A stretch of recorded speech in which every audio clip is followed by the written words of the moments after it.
Shut your fucking mouth, you fucking piece of shit. Try me, you wankers. Fucking try me. If I could name only one thing that bothers me more than anything else in the world, it would have to be sexism. I truly believe that all human beings should be provided equal rights and equal protections under the law, regardless of sex or sexual preference. Recently, AngryAussie uploaded a video showing his disgust for female circumcision. Any sort of practice around female genital mutilation of young girls, it's child abuse.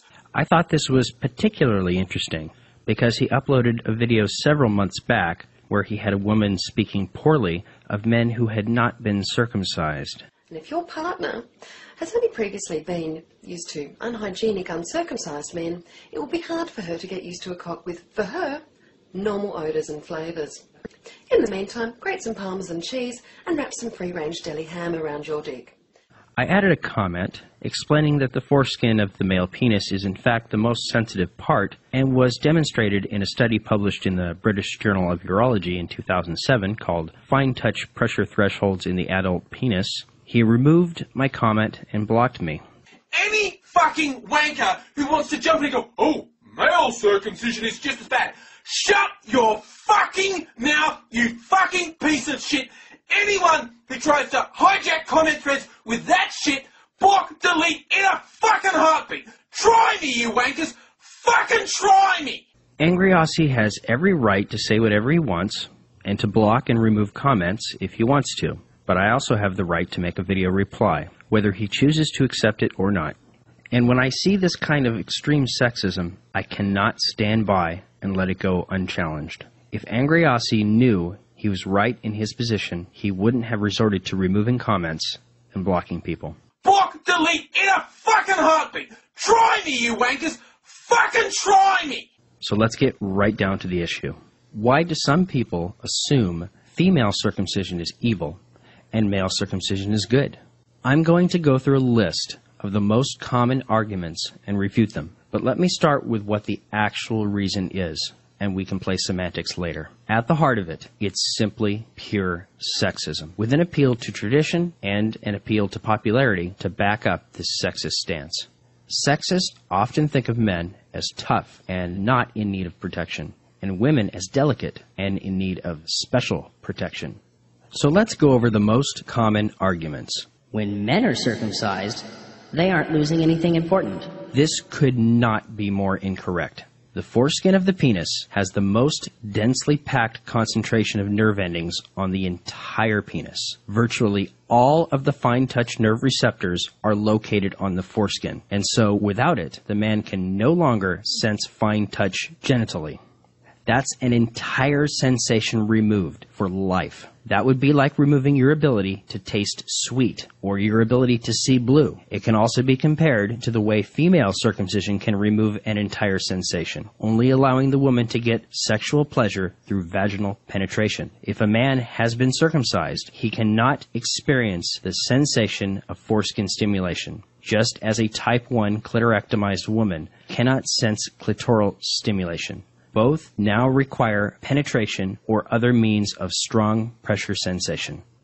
But when a woman is circumcised, she can no longer enjoy sex. This is simply not true. You will not hear this from circumcised women in Africa and in the Middle East. You will only hear this repeated in Western culture. It's incorrect. A female circumcision can reduce pleasure, like male circumcision.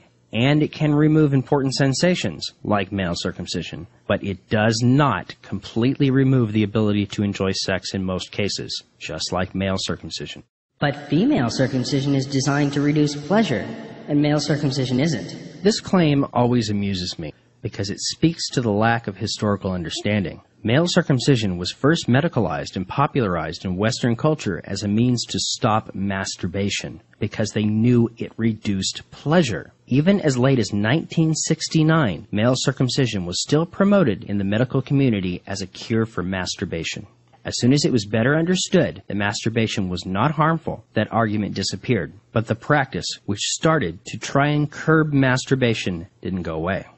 In the 11th century, The very famous Jewish rabbi and philosopher Moses Maimonides wrote, "The reason for circumcision is to bring about a decrease in sexual intercourse and a weakening of the organ in question, so that this activity be diminished and the organ be in as quiet a state as possible. The bodily pain caused to that member is the real purpose of circumcision. Violent concupiscence and lust that goes beyond what is needed are diminished. The fact that circumcision weakens the faculty of sexual excitement and diminishes the pleasure is indubitable."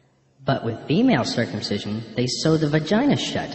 That's called infibulation, and it's one of the least common forms of female circumcision. Just because it's rare doesn't make it right, but don't make the mistake in assuming that female circumcision requires infibulation. But male circumcision has health benefits. Female circumcision doesn't have health benefits. The male and female structures both develop in utero from the same parts. It shouldn't be of any surprise that what might affect one gender might likely affect the other in the same, or at least in a very similar way. For example, in 2 studies, female circumcision showed a decrease in HIV transmission.